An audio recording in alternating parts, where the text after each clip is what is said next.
Hello friend, एक बार फिर से स्वागत है मेरे चैनल पे टेक गुरु। जो मेरे चैनल का नाम है टेक गुरु पुनेड़ा।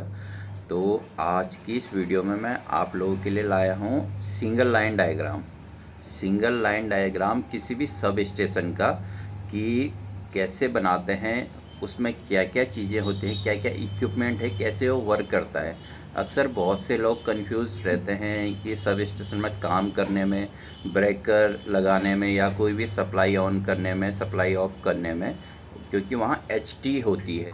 एचटी अगर बात करें, जो अभी आपके सामने दिख रहा है सिंगल लाइन डायग्राम, कभी भी दोस्तों अगर कोई सब स्टेशन में काम कर रहा है या कहीं स्विच यार्ड में काम कर रहा है तो उसे ये सिंगल लाइन डायग्राम बहुत अच्छी तरह आना चाहिए, उसे रीड करना। अगर उसे आता है तो कभी गलती नहीं करेगा इसको ऑपरेट करने में। तो चलिए स्टार्ट करते हैं। इसके वन बाय वन जो भी सर्किट बनता है वो डिटेल में मैं आपको बताऊंगा। जैसा दोस्तों मैंने बताया कि ये हमारा एक सिंगल लाइन डायग्राम है। इसमें जो मैंने मेन लाइन बना रखी, ये जो हमारी कहीं से भी आ रही है, जैसे हमारी किसी दूसरे स्टेट से आ रही है या कहीं आ रही है, हमारी 11 केवी या 33 की लाइन है या उससे भी हायर कोई लाइन है, तो वो लाइन को दिखा रही है मेन लाइन, जो हम इनकमिंग ले रहे हैं किसी थर्ड पार्टी से या बाहर से। तो और उसमें मेनली ये 3 रो का मतलब होता है, ये 3 फेज की लाइन है। इसमें आर वाई बी तीनों होंगे, साथ में कभी न्यूट्रल भी होगा ये चीज। तो ये 11 की 33 की है। उसके बाद जो मैंने उससे टेपिंग उठा रखी, ये मतलब हमने उनसे सप्लाई ली। उसके बाद सबसे पहले आपको ये दिख रहा होगा, एक ये आइसोलेटर का सिंबल होता है, जो किसी भी पोल जब हम सप्लाई लेते हैं जहां पर ट्रांसफार्मर लगा रहता है या कोई चीज लगा, तो वहां पर एक आइसोलेटर रहता है जिससे हम उस सप्लाई को डिस्कनेक्ट कर सके। प्रोविजन दिया जाता है कि हम इनपुट सप्लाई को बिना डिस्टर्ब किए अपने सिस्टम को डेड करें, तो उसके लिए एक आइसोलेटर दिया जाता है। उस आइसोलेटर के साथ ही एक उसके आउटपुट में एक अर्थ आइसोलेटर दिया जाता है। इन केस कभी हमें अपने सिस्टम में कोई काम करना हो, कहीं कुछ कोई भी शटडाउन लेना है, तो हम इस आइसोलेटर को काट के इस आइसोलेटर को लगाएंगे तो हमारा सिस्टम ग्राउंड रहेगा। उसमें कोई भी लीकेज करंट आए तो वो इसके जरिए अर्थ हो जाए। ये हमारे सेफ्टी पर्पज के लिए रहता है। और अर्थ आइसोलेटर और मेन आइसोलेटर एक दूसरे से इंटरलॉकिंग रहता है। अगर हम इसको हटाएं तो ऑटोमेटिक अर्थ लग जाए, और अगर अर्थ को हटाएं फिर उससे लगे, ये दोनों एक दूसरे से इंटरलॉकिंग रहता है कि गलती से भी मिस्टेक ना हो। उसके बाद हमारी सप्लाई आती है हमारे सब स्टेशन के अंदर। यहां से अंदर का ये सब स्टेशन का पार्ट है। तो सब स्टेशन के अंदर अगर हम देखेंगे, सबसे पहले हमारा ब्रेकर रहता है, वो किसी भी टाइप का है, वैक्यूम ब्रेकर है या एयर सर्किट ब्रेकर हो, कोई भी 11 केवी या 33 केवी का। तो उस ब्रेकर का सबसे पहले उस ब्रेकर में सप्लाई जाती है, और ब्रेकर के साथ ही हमारी एक पीटी लगी रहती है जो 11 केवी को 110 में कन्वर्ट करती है, वो पीटी लगी रहती है। साथ ही ब्रेकर के साथ सीटी लगी रहती है। सीटी रेशियो 100/1 एम्पियर या 100/5 एम्पियर कुछ भी हो सकता है, जो हमारे मीटरिंग के मीटर के हिसाब से।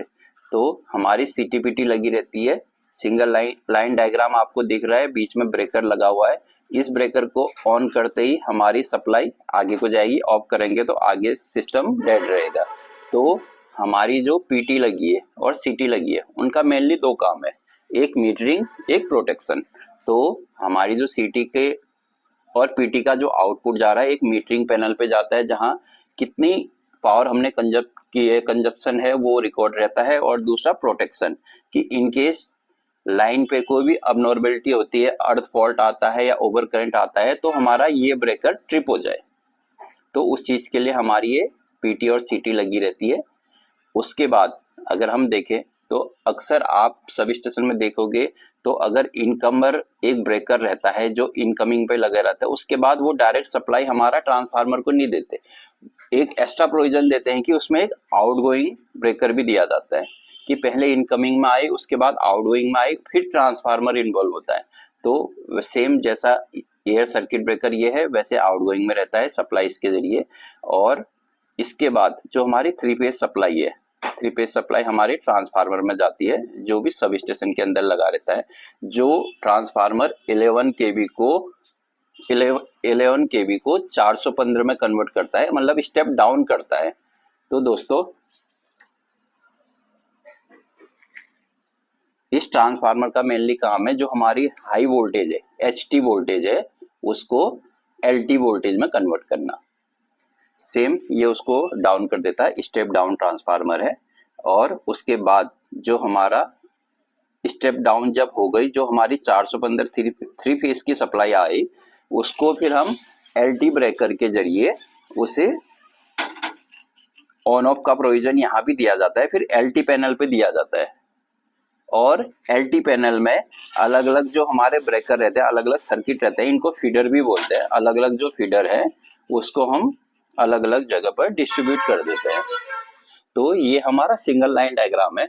इसमें अगर कोई भी आपको दिक्कत है, कोई कंफ्यूजन है, तो आप कमेंट बॉक्स में लिख सकते हैं। ये इसमें कोई भी पजल होने वाली बात नहीं है, सिंगल लाइन डायग्राम है। अगर हम आइसोलेटर काटे तो हमारा पूरा सिस्टम तब भी डेड रहेगा, ब्रेकर काटे उससे नीचे का सर्किट डेड रहेगा, और जो हमारा मेन इनकमर ब्रेकर है उसी से हमारी CTPT जुड़ी रहती है, जो पावर का कंजप्शन। अगर दोस्तों हम यहाँ कहीं से पावर कंजप्शन लें तो हमारा इस बीच में जो पावर यूज हो रही, जो ट्रांसफार्मर में यूज हो रही, तो उसका कंजप्शन कहीं नहीं निकल पाए। इसलिए जो सबसे पहले इनकमर में ब्रेकर रहता है उसी पे CTPT के जरिए हम मीटरिंग और प्रोटेक्शन करते हैं। इनकेस इस एरिया में कोई भी फॉल्ट हो तो हमारा ब्रेकर ट्रिप हो, उसके लिए ये दोनों सिस्टम यूज होता है। तो ये सिंगल लाइन डायग्राम है। अगर इससे रिलेटेड कोई भी आप क्वेश्चन है तो कमेंट बॉक्स में लिख सकते हैं। और मेरे चैनल को प्लीज सब्सक्राइब एंड अपने दोस्तों को शेयर करें, जिससे नॉलेज आगे को बढ़ते रहे। Thank you.